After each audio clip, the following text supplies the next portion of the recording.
全球思想者的专业媒体，来自各大智库、顶级媒体评论简报。印度为石磨淡化中国的边境威胁。外交政策。根据外交政策的一篇文章，印度的国家安全正受到中国的威胁，但其不愿承认这一点背后的因素很复杂。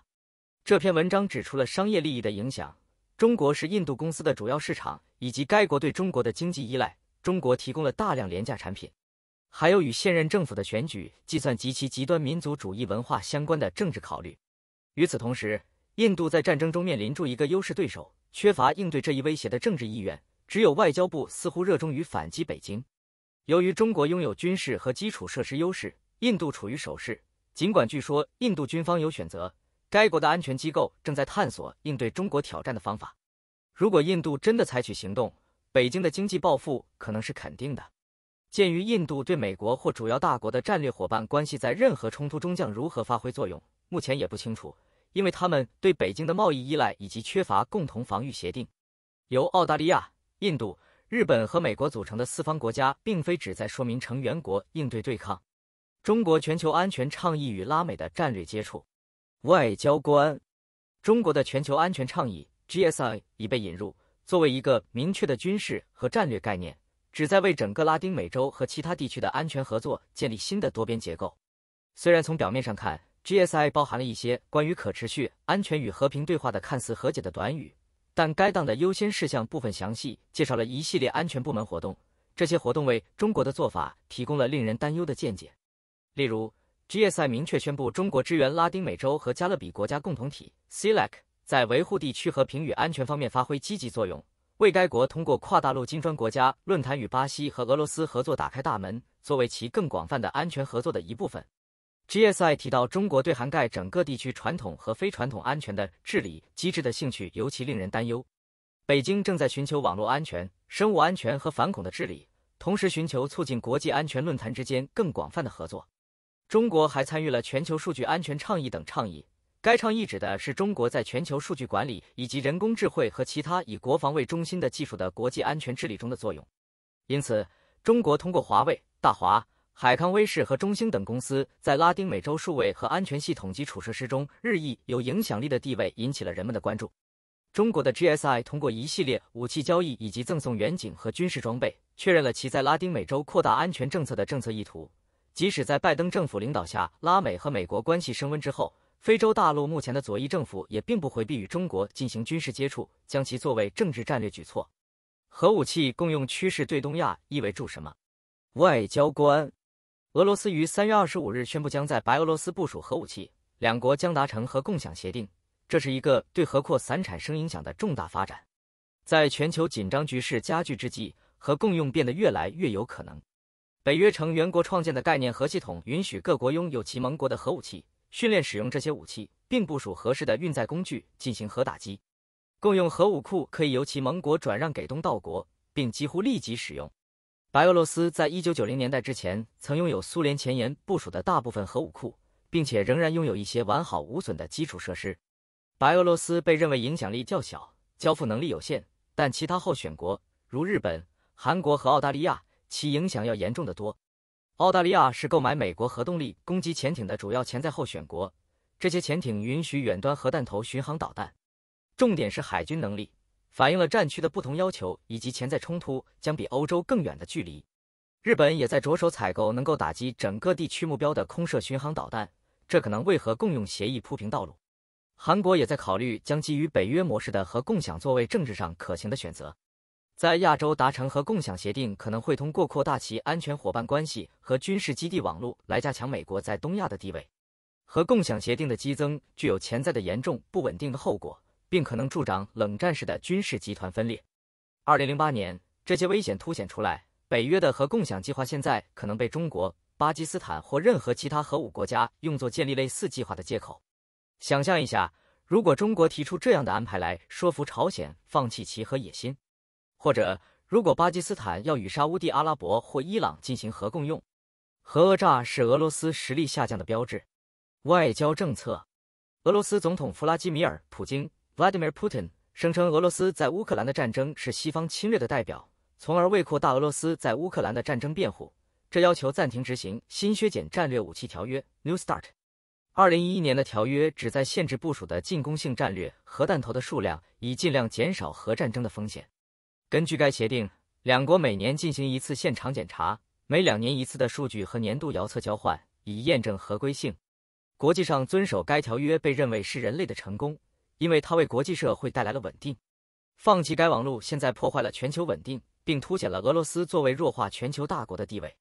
与新削减战略武器条约对国际社会的影响相反，普京最近宣布在白俄罗斯领土上部署非战略核武器，这表明俄罗斯需要对更突出的西方施加影响。普京的行动表明，俄罗斯不能再被视为有影响力的全球大国。虽然俄罗斯试图操纵该条约以达到政治目的，但西方继续探索不同的合作途径。冷战期间，苏联和美国采取了激烈竞争的方式，同时努力减少核领域的紧张局势和不必要的风险。苏联没有利用其核武器，而是与美国合作，以减少核战争的威胁，并使双方能够在更安全的领域进行竞争。莫斯科知道，作为一个世界大国，他们必须处理与其他大国的关系。为了提升该国在国际社会的地位，它必须牺牲核领域的小优势。中国对乌克兰的和平计划与和平无关。外交政策，中国最近对乌克兰的和平建议应被视为其与美国加剧竞争的一部分，而不是结束战争的严肃路线图。北京的目标是加强其作为未来和平斡旋者在包括全球南方和欧洲在内的3个主要受众中的全球信誉。虽然北京自1979年入侵越南以来没有处于战争状态，但自那以后的几年里，他向30多个联合国维和特派团部署了5万多名维和人员。中国的努力可能有助于和平，但美国和中国越来越多地通过零和视角看待彼此的政策。此外，中国在提供立场当所述援助并在冲突后重建中发挥作用后，寻求在战后乌克兰重建中定位自己，在加强中国与欧洲的整体接触的同时，对乌克兰提出了一个诱人的主张：为什么中立在21世纪已经过时？外交政策，军事中立的想法曾经是冷战期间欧洲国家的共同政策，但在21世纪，对于中立小国来说，这种想法变得越来越困难。对于需要确保在危机期间不被切断重要军事技术共用或情报机会的国家来说，保持中立是一种安全风险。俄罗斯在2022年肆无忌惮地入侵乌克兰，只剩下4个欧洲国家仍然声称保持中立，其中2个国家，奥地利和马耳他，声称他们在军事上是中立的，但不是在价值观上不中立。瑞士在政治和军事上都保持中立，虽然它仍然毫不妥协，但它保持了相对强大的常规防御，能够对潜在的侵略者进行可靠的军事威慑。与冷战时期相比，欧洲中立国的存在现在对非中立国的用处要小得多。随着欧盟试图制定共同的安全和防务政策，欧盟将越来越多地发现其中立成员国是一个障碍。在军事层面，21世纪的战争越来越需要高度整合、复杂和可互操作的能力，而这些能力是中立小国自己根本负担不起的。西方武装部队正在采取多域作战理论，要求在空中、海上、陆地、太空和网络空间等多个领域协调使用军事能力。中立国可能会完全错过这些能力。中立国的军队也将在很大程度上被排除在涉及数据共用以及在作战层面汇集和共用军事能力的军事安排之外。到目前为止，瑞士保持住一支有效的军队，已经形成了有价值的军事联盟。值得注意的是，它是北约和平伙伴关系的一部分，同时保持政治中立。如果不采取这些措施，其他前中立国奥地利、爱尔兰和马耳他就有可能在发生任何军事冲突时变得孤立和准备不足。离开俄罗斯。外交政策，随着劫持人质成为俄罗斯和中国等政权越来越普遍的策略，美国国务院警告公民不要前往这2个国家。作家兼记者玛莎·格森 （Masha Gessen） 建议不要访问俄罗斯，并批评仍然在那里旅行的美国人。亲俄美国人对俄罗斯政权有用，但他们不被信任或尊重。与同化怪物达成协定，这些条款表面上看起来还可以，但总是有风险和陷阱。格森还强调了记者的危险。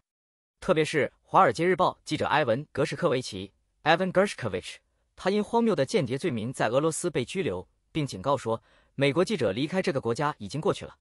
格森说，俄罗斯政府谈论一场好游戏的日子已经一去不复返了。相反，今天的政权是不文明的，政治战略是由暴徒编写和实施的。正如国务院警告说，劫持人质将成为威权政权越来越普遍的策略。我们需要问，是否值得前往美国公民经常被用作无休止的针锋相对游戏作为讨价还价筹码的国家。甚至在美国目前与中国关系紧张之前，国务院就要求美国人在前往新疆时更加谨慎，并重新考虑是否有必要前往新疆地区。专题讨论：欧洲不断变化的威胁形势。CSIS 2023年全球安全论坛的讨论将讨论乌克兰战争对欧洲和世界的影响，并探讨欧洲伙伴和盟国在全球安全中的作用。该小组将邀请马雷克·马杰罗夫斯基阁下、约翰·麦克劳克林阁下和凯伦·皮尔斯夫人阁下参加，并将就增强欧洲的复原力和探索美国在印太地区的作用提出建议。对话将由 ISP 的高级研究员兼副主任 Emily Harding 主持。谢谢收看评论简报。